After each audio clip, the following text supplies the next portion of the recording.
Hi everyone, my name is Karen. This is my channel RatherBeReading, and today I'm bringing to you my November TBR.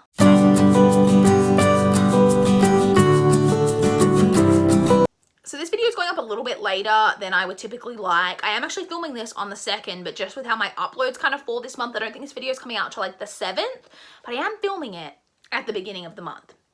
So November is going to be interesting because once again, I'm doing something kind of different with my TBR. I am taking part in 2 readathons, kind of. You'll see what I mean. But yeah, I'm hoping to get a lot read. I've had really great reading year so far. I mentioned, I think it was in my wrap up that I filmed earlier today, that I've already surpassed how many books I read last year, which is just amazing. So hopefully I can just have 2 really great reading months in November and December and just close out 2019 with a bang, so to speak. So let's talk about the readathons, because the first one isn't really a readathon. It's like my own personal thing that I'm doing in November, which I'm calling NetGalley November.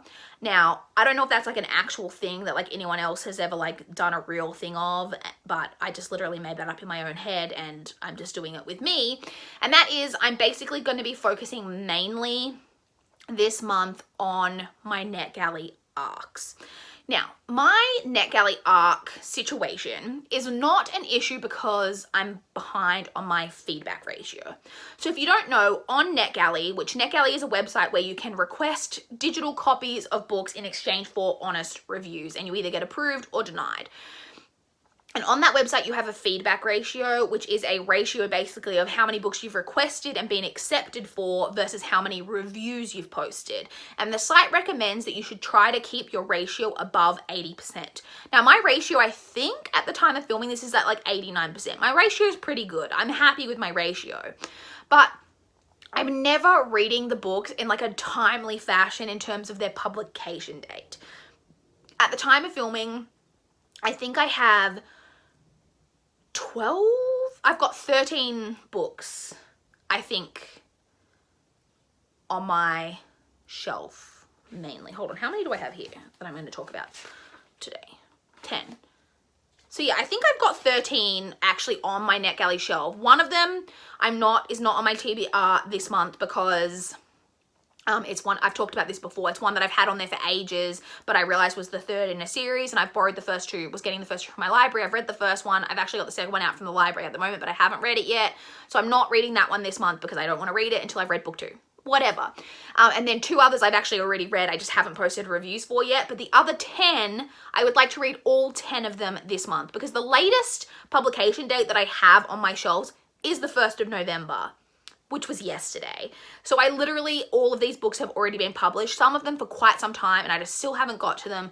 So I would love to get through all of these if possible, but as many of these as possible this month, so that when I start to request some new books, I can hopefully start getting to them like around the time that they're published, because that's ideally when you want to be talking about them. Wow, boy, did this get long-winded. So to start off my TBR, we are going to go through the 10 NetGalley arcs that I have that I'm going to be trying to read. I just realized that I said 10 and it's actually 9. I can't remember how the numbers work out because I had one on here that I thought was going to be on my TBR this month, but I ended up already reading. So I actually have 9. So my whole numbers that I just said don't work out. Maybe it was 12. Yeah, I think I had 12 on my shelf. One of them I'm not reading. 2 of them I've already read, including that one. So it's 9. Yeah, whatever, you guys don't care. Okay, so the first one I want to talk about is And We Call It Love by Amanda Vink. So this one was published. These are all NetGalley publication dates. I don't know if they match up what they've got on Goodreads, but according to NetGalley, the publication date for this was the 1st of June. So I'm really behind. So this one is very different from what I normally like request on NetGalley. It's shown on Goodreads as YA poetry. I think it's not poetry technically. I think it's like a book told in verse, but it sounds right up my alley. It's about 2 best friends who are really, really close, and then one of them gets a boyfriend, and that starts to cause like, you know, they aren't as close as they used to be, and then the friend who has the boyfriend starts showing up with some bruises, and then I think it's going to deal with that, with the friend like trying to figure out like what to do because she thinks that her friend is in this like abusive relationship, and what does she do, etc. Sounds like it'll be really great, and I do usually quite enjoy books told in verse. We then have I Know You're There by Sarah Simpson, which was published on the 6th of June. This one is a thriller, which is most of my NetGalley arcs. It's a thriller. It's about a woman who moves into a new flat. I said flat, so I assume this is set in the UK. She moves into a new flat and she's got like 3 neighbors and they all become really close and she loves all of her neighbors and everything. But then basically it says in the synopsis, but the people closest to you can be the most dangerous. So I presume that something's going to get sinister and maybe her neighbors aren't who they think, like who they seem to be, which sounds like a great time. The next thriller that I have is Clear My Name by Paula Daly. This one was published on the 8th of August. So this one is about a woman who's in prison for murdering her husband's lover. So like the woman he was having an affair with, or that is really like heteronormative of me to assume that it was a woman. It just said lover, I think, in the synopsis, or could potentially have been a man. And she murdered the lover, or was convicted of murdering the lover, and she's in prison, but she's always like claimed her innocence, has always said that she didn't do it. And then I think she's been in prison for several years, and a woman from like an Innocence Project gets involved in her case. And then I think it's about like the secrets that the woman from the Innocence Project has and about uncovering all of that. And I presume it's probably going to tie into that crime. I don't really know what's going on, but it sounded intriguing. Next, I have Best Friends Forever by Dawn Goodwin. This one was published on the 15th of August. So this one is about a woman basically who had a best friend, and then the best friend has died, and then basically the remaining friend is like trying to step into the life of the friend who's died, is basically the vibe that I got from the synopsis. And it's like the husband is starting to like be a bit like, what's going on? Very intriguing.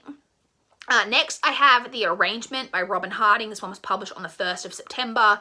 This one's kind of been around BookTube a little bit, is a thriller about a, I'm leaning, I'm like, what is this posture? Why am I doing that? Is about a woman who, it's about a girl who has a sugar daddy, and it's like a sugar daddy arrangement, but then it gets thrilling. I don't know too much about it apart from that, but I'm intrigued. And I've read another book by Robin Harding, Her Pretty Face, which I quite enjoyed. So hopefully that'll be another good one. Next, I have The Good Friend by Jo Baldwin, also published on the 1st of September. This one is about childhood friends who were really close when they were kids, and then I think one of them moved to Australia, and now they're reconnecting as adults, and then things get sinister. I don't know if you can tell, but I clearly am very drawn to friendship vibes. Friendship themes in my stories, I love it. Next, I have What Happened That Night by Deanna Cameron. This one was published on the 17th of September.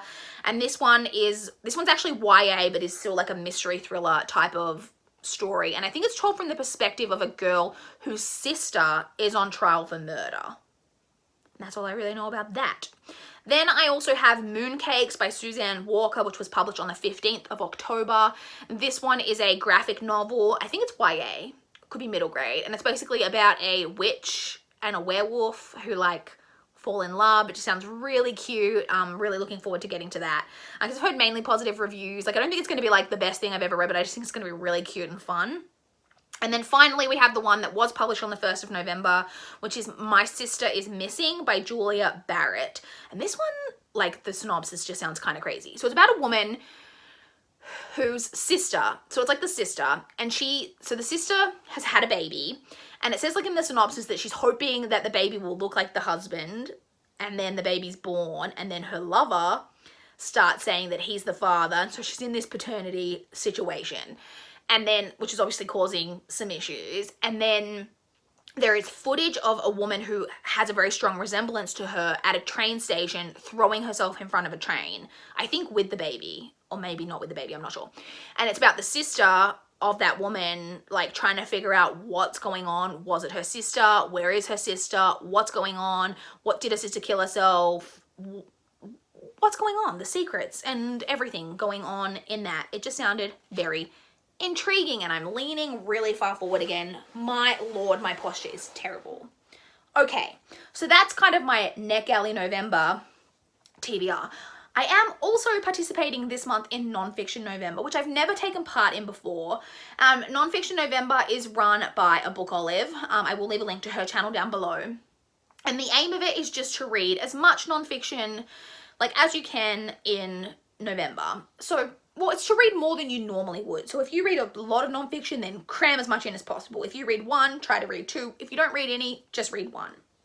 So I was like, oh, how am I going to participate in this? Because I already had planned to do my NetGalley arcs, and I was like, well, but I still want to participate. I've never participated before, and I don't read enough nonfiction. I read some, but like not a lot.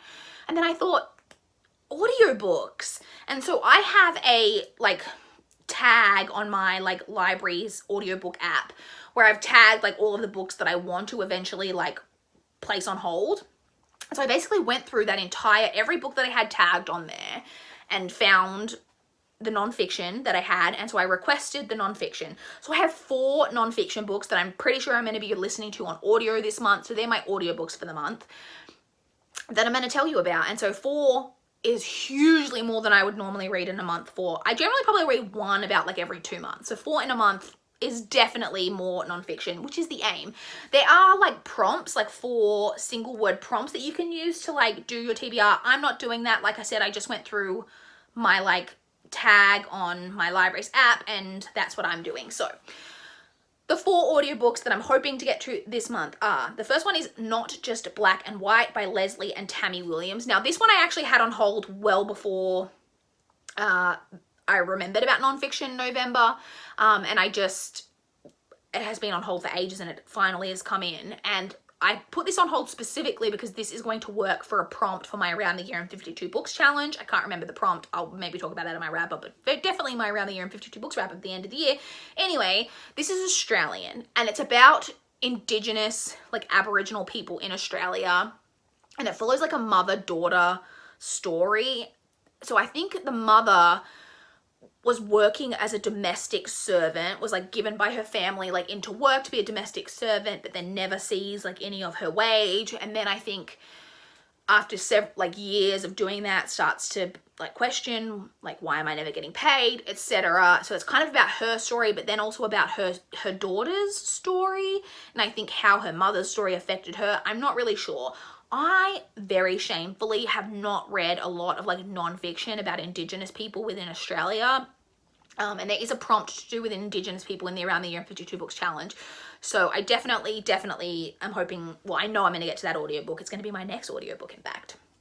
The next nonfiction that I have on audiobook is Make Your Bed by William H. McRaven. Now this one I think is actually really short, and I didn't realize until I was writing out like what these were about so I could talk about them for this video, and I was like, wow, I think this is only like an hour and a half long. It's basically, I think it's like the commencement speech that this man who's a Navy SEAL gave, and it's about like the 10 principles that he like lives his life by to like be like a productive, like great person as an ex-Navy SEAL. And it just sounded really interesting, and it's only an hour and a half, so if it's crap, at least it's not long. Next we have The Boy Who Followed His Father into Auschwitz by Jeremy Drenfield, I think that says. So this is obviously going to be very harrowing. It's a true story about a father and son who spent time in Auschwitz, and it's about, I think at one point one of them like didn't necessarily have to go into Auschwitz but refused to leave the other behind, and it's about their story. I'm sure it is going to be utterly heartbreaking. So I've got that. And then the final one that I'm hoping to get to is called Say Nothing by Patrick Radden Keefe. So this is kind of true crime, but I think it focuses more on the Northern Ireland War, which I know nothing about. But it's basically, I don't know if it's a war technically, or like a Northern Ireland conflict or something like that. But it's told, so the story of the conflict is told kind of through the lens of this particular crime that took place, which was in 1972. A 38-year-old mother of 10 was dragged from her home by masked intruders. And then I think it was like several years later, and a body was found on a beach or something, and the kids know that it was their mother. And so it's kind of about that, but it's mainly to do with like the Northern Ireland conflict and everything that was going on with that. Like I say, I'm very unclear because it's not a part of history that I know much about, but hopefully when I read this book I'll learn a lot more. So there's that. So that's kind of, so normally ebooks and audiobooks take up a small part of my TBR, but this month they're making up the majority. So the 2 other categories that I normally have in my TBR I'm going to touch on very quickly because I don't think I'll be reading a lot from either of those categories this month. So first off, we have my library books. And luckily that it worked out this month that I don't really have too much that's due. I have literally 2 books that are due. So they're the 2 that I'm focusing on getting read. And then hopefully I'll maybe get to like 1 or 2 others from the library, maybe. But if not, it doesn't matter. These are the only 2 I have to get read. So the first is Immortal Beloved by Kate Tiernan. This is one of the books that I need to read for one of my goals this year. I presume that this is YA paranormal. Maybe Immortal Beloved just makes me think vampires, but I don't know if this is vampires, or I have no idea what this is about. I just know that it's YA paranormal. I read her entire Sweep series earlier this year and really enjoyed it, so hopefully, well, I didn't like love it, but it was enjoyable. So I believe this is the first book in a series, so I need to read that this month. And then the other book that I have from the library, which I actually haven't even hauled yet because I only just picked it up this month, but it's got holds on it, so I can't renew it, so I have to get this read ASAP, and that is Paper Girls Volume 5. Paper Girls is a graphic novel series that has really been growing on me, but I'm worried that as I go on, the time in between volumes is really going to affect my enjoyment, because this series is very complicated, and I'm worried that I'm going to forget details and then so therefore won't enjoy it as much, but we'll see. This is very purpley toned and I'm here for it. So that's the library, and then of course we have my physical TBR. And so the only thing that I'm focusing on for my physical TBR this month is to finish, hopefully, the Throne of Glass series. So I have Empire of Storms, Tower of Dawn, and Kingdom of Ash. So you might go, it's only 3 books. Surely you can get 3 books from your physical TBR done in a month, and in any other month, yeah, I would. But with focusing on my arcs so heavily, and with these books being so big, like Kingdom of Ash is just under 1,000 pages. Like, that's ginormous. Like, Empire of Storms is, how long is this one?